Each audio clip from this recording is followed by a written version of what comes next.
Hello everyone, it's me JB from UniqueTutorials. Today in this video I'll show you how to reduce the size of any video without using third-party app in Samsung smartphones and tablets. So without further more delay, let's begin. So firstly, just open the gallery application and say I have one video here. So let me open it. Now let me show this video size.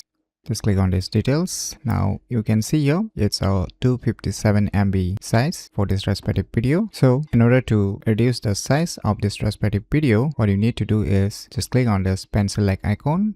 Now on the above you will see here three dot icons. Just click on it.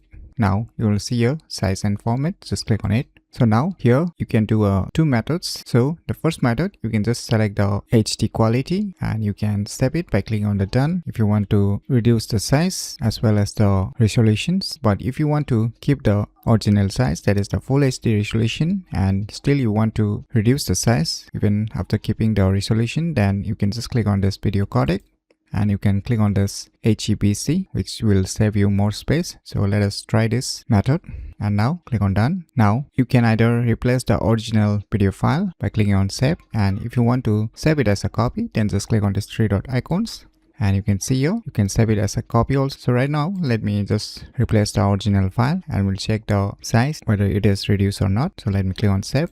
So it's processing, so wait for a few seconds.